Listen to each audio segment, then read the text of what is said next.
Okay, happy post-Halloween. This is exciting. I don't know why they made Halloween on a Monday, but here we are, Tuesday morning after Halloween. So on a scale of 1 to 10, how much candy did you eat? Oh, I got away with one Almond Joy. One. Good for you. Yeah. How about you? I went with a Baby Ruth and an Almond Joy, which is about the least amount of candy I've had on Halloween. The bite size or the... No, the little ones, yeah. You know, because the kids measure the houses that give the full-size candy bars. This was the record for the most number of full-size candy bars we've gotten. Yes. And I think in general the most candy. I think both kids were over 200 pieces of candy, which was just, I'm like, that's diabetes in a bag right there. That's diabetes in a bag. You're like, thanks, Dad. Well, you skipped cavity, went straight to diabetes. Exactly. So my kids, this is one of the first years that, because they're older now, they're actually keeping the candy that they've received, because in years past, we would do the great candy swap. And the great candy swap was, I would call it, you would exchange your dirty candy in for clean candy. All the, Justins and the Lilies and the Alter Ecos and, all the little secrets and the things like that have, a lot less garbage in them. But it was a no-go this year. I am officially ruining their lives by being a nutritionist. Yes. We got away one year with the great pumpkin coming and taking all their candy in exchange for a toy. That's awesome. That lasted one full year, and the next year they're like, there's no way we're doing that. So now it's just, how much can I steal from them and throw away so they're not eating as much. So right. We'll see. Parker's found a way to hide his. I have no idea where this is at. Oh boy. Yeah. So we'll see. It's we're gonna find out in a few months when the dentist bill comes. Anyways, normally for Halloween I indulge too much, which I'm happy I did not last night. But the real problem comes this week, right? Mm-hmm. Post Halloween, you still have too much candy around the house. Mm-hmm. Halloween is like the start of the holiday season. Oh, the feasting season. So it begins now. Yes. Let's just eat too much candy, and then it's close enough to get some pumpkin pie. Thanksgiving. We just roll right into it, right? We see this a lot. Yes. I've been guilty of this for sure. So today we're going to talk about what can we do either with the Halloween candy or as we're heading into holiday season to kind of manage blood sugars, and especially oftentimes we're in situations where we can't necessarily dictate the menu as well, or we're at a party, we're going over to friends' houses, we're going to families, and so there may be things that unless you're going to take an entire meal for yourself, you may be eating outside of your normal or ideal palette of foods. And so how to manage blood sugar responses to, if you're going to have a heavy carbohydrate meal, how can we enjoy that but also minimize the effects and damage of that? So we've got 5 things that we're going to briefly touch on over the next 25 minutes or so that are very well studied, researched, and proven to minimize blood glucose responses to meals, but also in general improve insulin sensitivity and overall metabolic health. So I got a lot of this, and I've been studying this for years now, but these specific things I've gotten from Levels, which is the app that I used when I was doing my continuous glucose monitor a year or so ago. But all the research is updated and it's pretty amazing. So if you have questions on the actual research on it, download the Levels app because they've got amazing information there.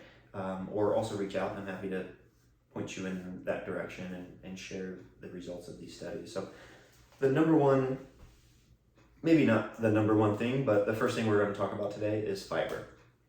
So I think in general, people don't get enough fiber.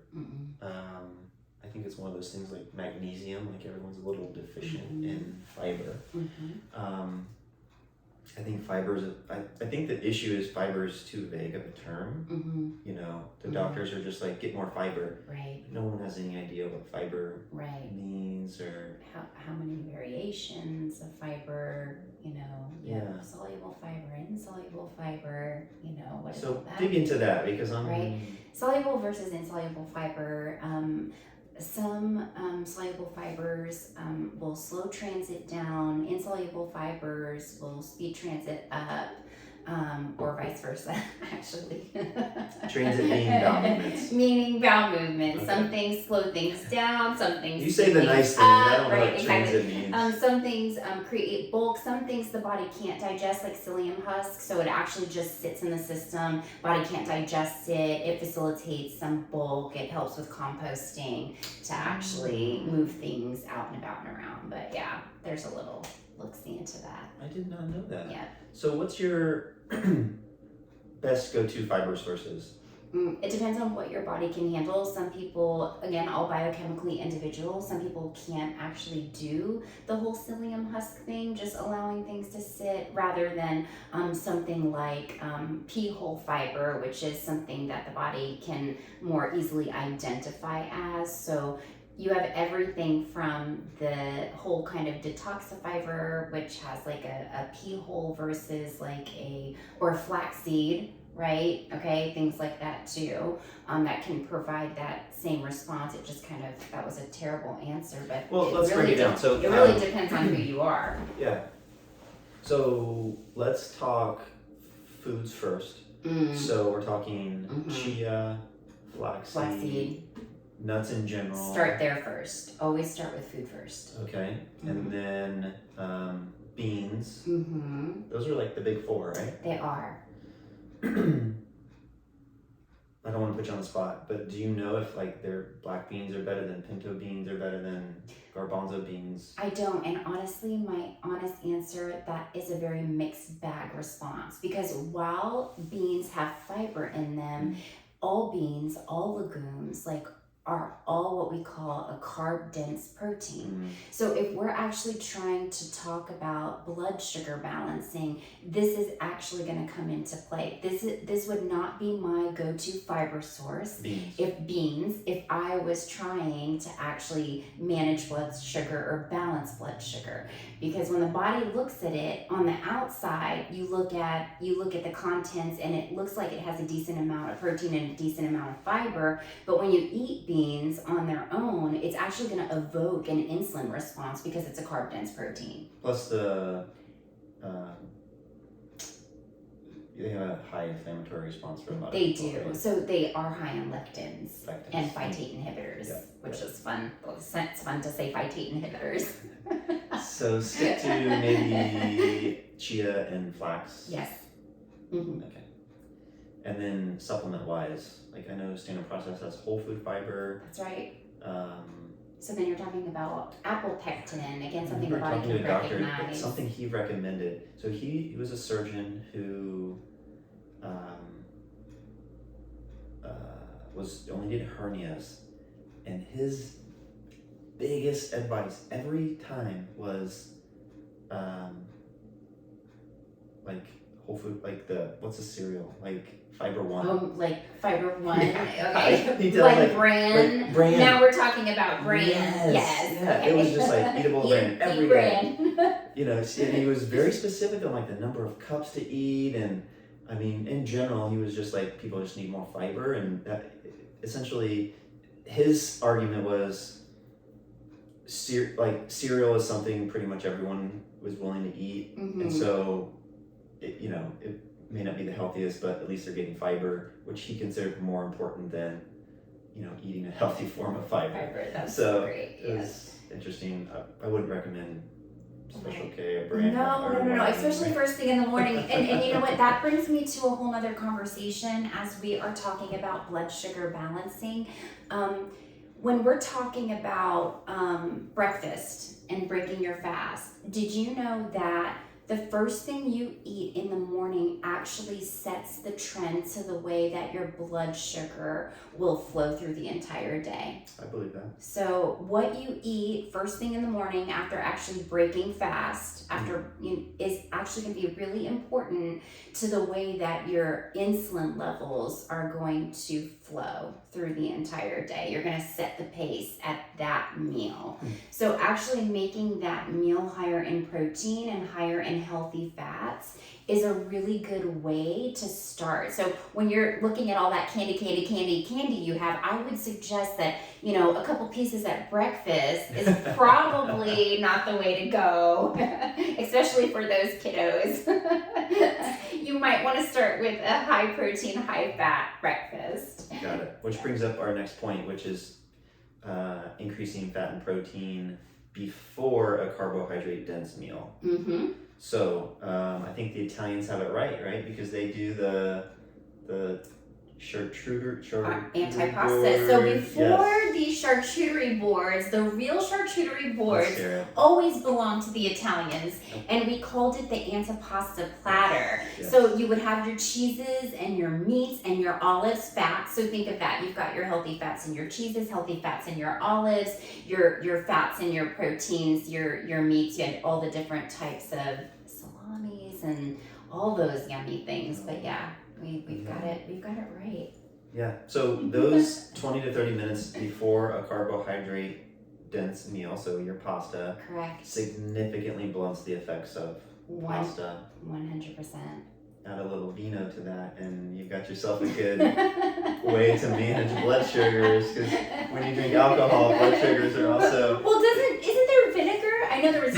I mean, isn't vinegar a byproduct of winemaking? Any way we can add some wine to this is a good thing. But I've also seen this with knowing if you're going to a meal, there's going to be a heavy carbohydrate, eating healthy fats and proteins. Yes.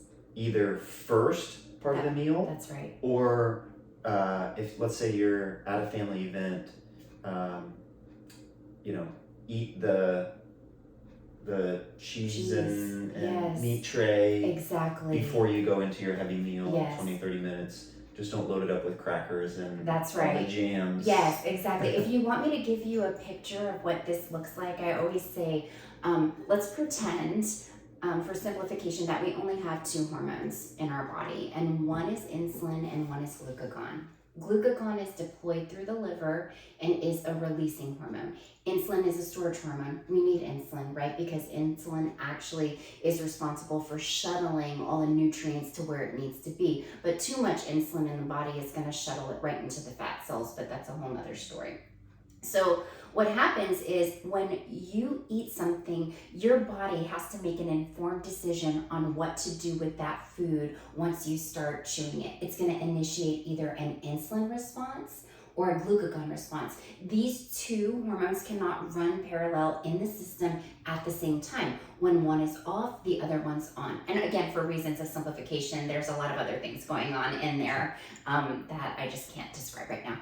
But so I call glucagon Super G. Super G is actually responsible for stabilizing your blood sugar, because if he's in the system, insulin can't be. So if you start like this is a really great way this is why we eat the antipasta platter, or you eat the cheese or the olive tray and things like that before actually digging into, like you said, all the crackers and things like that. Love it.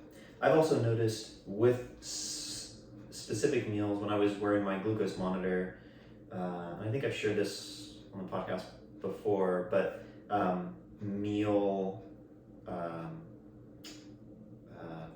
order. Mm-hmm. So if I eat the same exact meal and I eat just the protein and the fats first and then the carbohydrate, completely different response than if I mix it, like I'll eat some of each all at the same time. Right, like Thai food is a good example. Thai food is a great example. Actually, the salad at North Star is my best example. Okay. So, they give you that amazing piece of focaccia bread, Yes. which is, I try not to eat, but I will sometimes. And I can eat that salad, and if I eat the salad first and then the bread, almost no response. If I eat the bread while I'm eating the salad, big response. Amazing. It's crazy. It's cool. Yeah. The body's cool. So, on one hand, it's amazing. On the other hand, in the back of my mind, I know I don't have the bad blood sugar response. I can still eat the bread. Oh no. So it's a constant struggle on keep the bread off. North Star is my nemesis, but I still eat there way too much. So you brought up vinegar earlier in relation to wine. Vinegar, amazingly, I have not tried this. I want to try this, but vinegar is number 3 on ways to blunt a heavy blood sugar response. I wish I still had my continuous glucose monitor, because I would experiment with this like crazy. Take some vinegar and then shoot a couple pieces of candy and see what my response was. Because I'm really intrigued by this. So studies have shown that an ounce of either white vinegar or apple cider vinegar, either like during or slightly before a meal, will reduce your overall blood sugar response by like 15 points. Wow. And it really significantly shortens your time, to get back to normal glucose levels. And people who did this multiple times through the day, like with each meal, had, I think, they increased their time like in range, like in ideal glucose range, by a really high number. Like it kept them in glucose range like 70% of the time. Wow. Which, if you can't stand the taste of vinegar, won't be beneficial because you're not going to do it.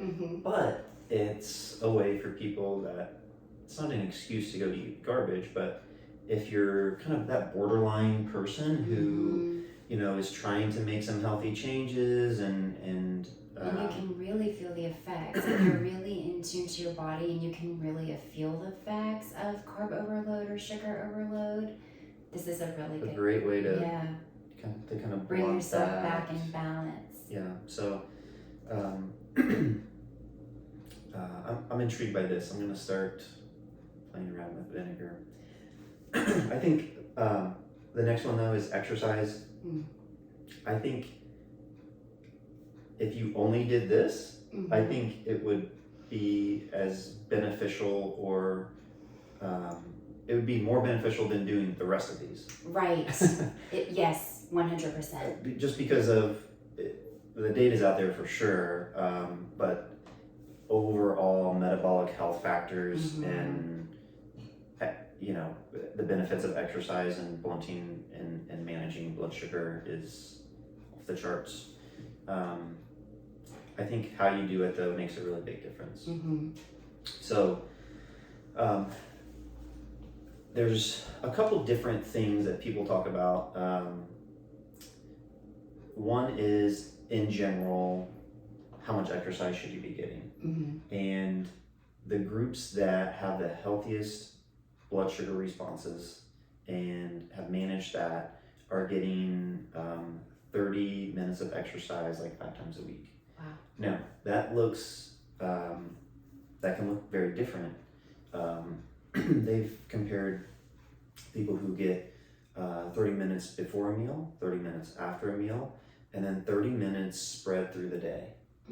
And the people who have spread it through the day actually have the healthier responses. Okay, so 10-minute increments of exercise 10 3 minutes, times a day. Even breaking it down into 2-minute increments. Wow. Every so often through the day. Okay, so the more active you are through the day, the better your blood sugar response. This makes complete sense to me on so many different levels, because it's less commonly known that insulin cannot be initiated into the system without its co-mechanism or co-partner or partner in crime, if you will.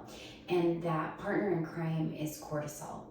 So in order for insulin to be initiated into the system, its driving force is cortisol. So it's managing this delicate balance. So when we're, ready, so there's so many different types of stressors that are going to actually initiate that cortisol response. But being able to actually give it an outlet throughout the day is going to be where all your balance is, right? So, you've got a crazy phone call or, something going on at work and, you're sitting here trying to sift through all these things. Our body has some responses to that, but the best thing to do is to actually, go out and take a walk around the block or walk up that flight of stairs or walk back down it and just actually give that cortisol an outlet to bring that insulin response back in check. Mm-hmm. That's, I hadn't been factoring in the stress response into all of this too, because that just drives that insulin. That's right. Even more so. And so what's hilarious is so we get stressed and you've got all the Halloween candy sitting there, and what's the first thing you want to do? Yes. You want to reach for the candy. So my love note to you today is, you know what? Keep a little bit of really clean turkey jerky or something like that on the desk, because you're already riding at a 10 by that time. Yeah. So, and that candy, as good as it feels going down, is only going to take that 10 to a 20 times 100 unless you're willing to go run around the block. Well, then you feel bad about, not I always. just ate it. Not Later always. you do. 10 pounds later you do. So strategies for exercise, I would say you've got a couple options. All of them are going to be better than nothing, right? And there's varying levels of benefits. Number one would be have a meal and then go take a 20-minute walk, right? If you did that once or twice a day, you're going to have a huge benefit to your overall blood sugar levels. I think doing, one higher intensity exercise, the next day there's like a huge difference in blood sugar management levels. So if you can be consistent with that and you're already doing that, I think that's great. If your system is already used to you doing Orange Theory at 6:30 in the morning, I think what I would challenge you to do is continue to do that because there's tons of benefits, but also mix up some shorter bursts of walking either after a meal or just to take a break during the day, because I also don't think it's healthy to do a 6:30 workout in the morning and then just sit in front of your computer all day, right? Like there's better options than that. So I don't stop doing that workout, but because there's huge benefits to that. But there's so many programs that have these 7-minute bursts, 7-minute bursts. And like I said, even a lot of what they were talking about was just 2 minutes, right? Multiple times through the day. Like every 30 to 60 minutes, right? You should be getting up and for your posture and for your own health. I'm thinking we should get a rebounder in here. There's a rebounder in the therapy room. Let's do it. I want to see. You got a bike plate. The bike plate, on a bike plate. Right. I'd rather jump up and down a rebounder, but okay. This doesn't take up much space. Just no one getting hurt on a rebounder. I can see that happening too. So those would be the two, right? So you're doing multiple, kind of making sure you're getting up. This also can't just be you just doing a slow walk. You have to do a higher intensity. Right, you have to get your heart rate up. Okay. Now there's also a really interesting study. I'm going to kind of go on a tangent here.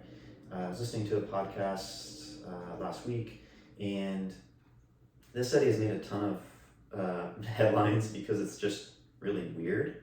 So you have a soleus muscle in your calf. It's kind of like when you see your calf muscle, the muscle on the outside is called the gastrocnemius.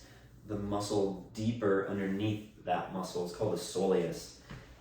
It's a smaller, flat muscle, but it's designed to, it's one of the main muscles that keeps you, like, as you're standing, like, keeps you erect. Okay. So it's used to being engaged and used, like, all day. It's very hard to fatigue that muscle. Mm-hmm.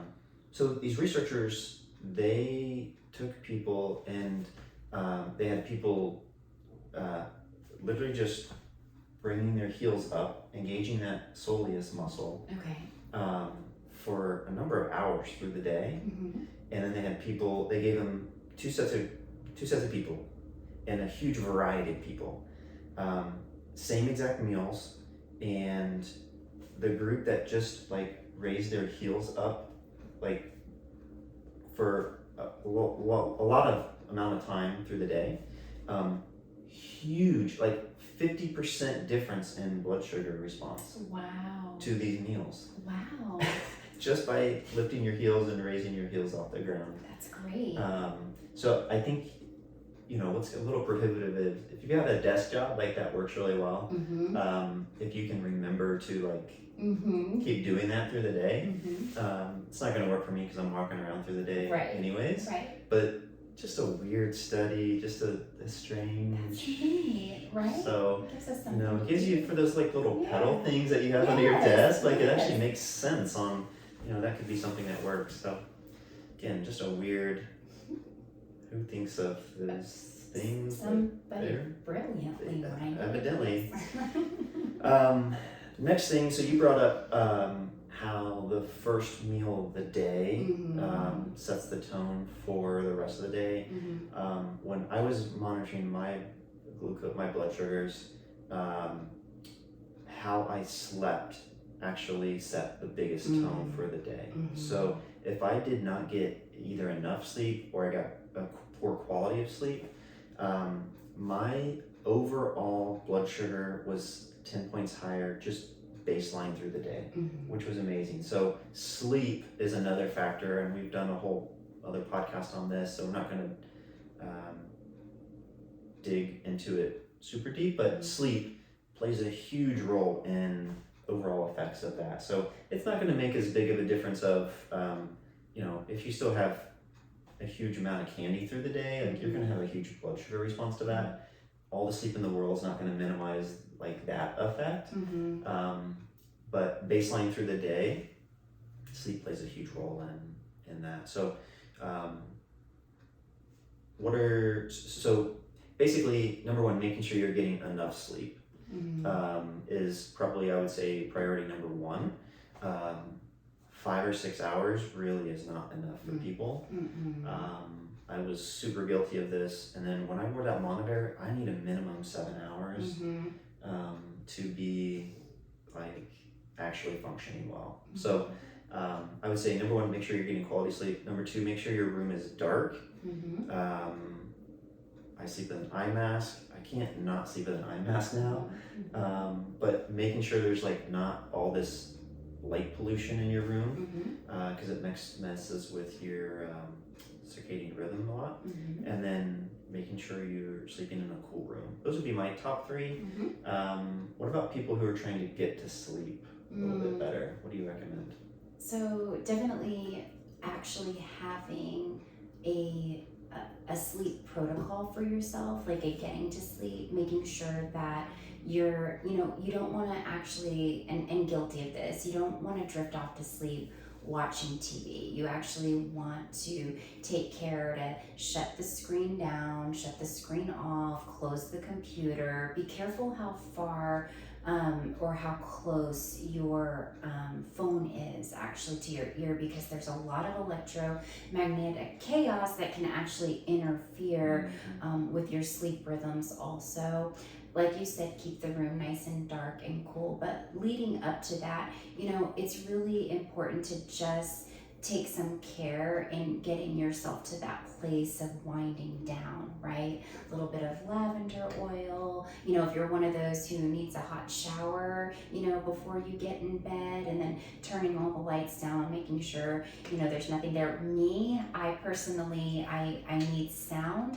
I need sound stimulation, whether it is a white noise, a brown noise, or an ocean noise. I actually need the white noise. So it really does help my thoughts from, remunerating over and over and over again. So Awesome, love it. Awesome, everyone. Well, stay healthy, have a great week, and we will be back next time with another amazing episode to help you live healthier, a little longer, definitely more happy. Take care.